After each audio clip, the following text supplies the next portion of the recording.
In what has been an eventful year for Nigeria's economy, financial analyst and CEO Wealth Hackers Gbenga Onifade joins me in the studio to review Nigeria's economy and how much it has performed in 2021. Good to have you join us.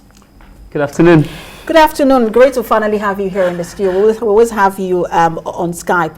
But let's talk about this because people are really looking at different indices. So we had the e-Naira, which eventually that app was taken down because of challenges. We had issues around COVID-19 leading to recession in 2020, but we did bounce back in the second quarter with about 5% growth in GDP. And then, there were macroeconomic policies that people felt shouldn't have been made. But there was also the Financial Act amendment people felt was moving in the right direction. So talk to us, when you put all of these together and other indices, how do you think we have fared in 2021? So, if you look at the scorecard for the President Buhari, and of course, you have to think about the advent of COVID-19, which is a global pandemic, and actually has tied his hands.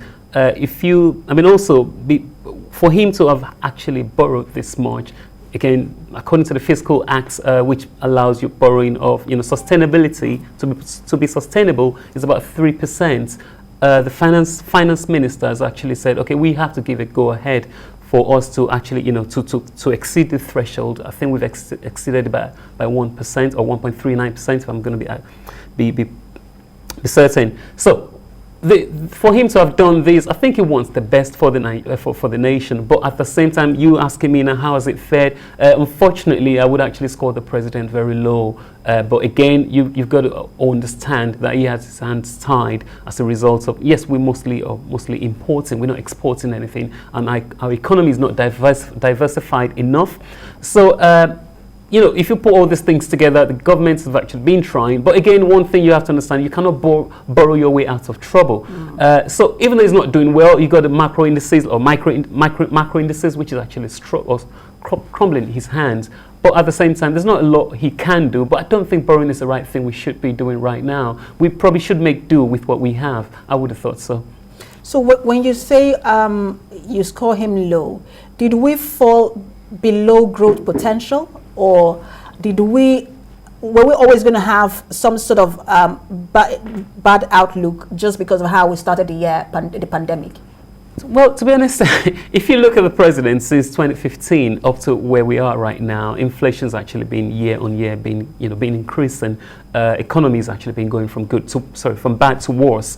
So you've got to look at the past, and you're only as good with your present data, right? You cannot, of course, the future is only indicative rather than definitive. So if we look at what we have right now, and if you go by the past, and the last 6 years, we have actually borrowed as a nation more than the last 15 or 16 years. So it's actually been worse. The outlook has been worse. I could see big or new numbers being given saying, okay, we're going to cap it in 2025. And again, what are we doing with the money? 60% of it is actually it's being used in paying personnel, and again, from every naira that's been borrowed, 97 naira. So we've got to say 97% is actually being used in servicing debt. Again, you need infrastructure, education, and growth. To foster growth of the economy. But again, like I said, if 97%, majority of this money is used in servicing debt, which was not existent as at 2015, and now you're using it to service debt, I'm sorry, you're just scoring an own goal. And one of the biggest issues people have right now, because really all of this conversation is just pure mathematics, if people can afford the basic needs. And when you look at the economy right now, it is really tough for people in terms of buying gas, buying bread, buying eggs. Everything seems to be on the rise, even now in this period, festivity period. But let's talk about the naira. It's been unstable in terms of the exchange rate. Sure. What can we do if we're to project into the new year? What can we do? People have called for devaluation, but some economists also don't favor that. But what can we do if we're to stabilize our economy and ensure that, we have a stable food price?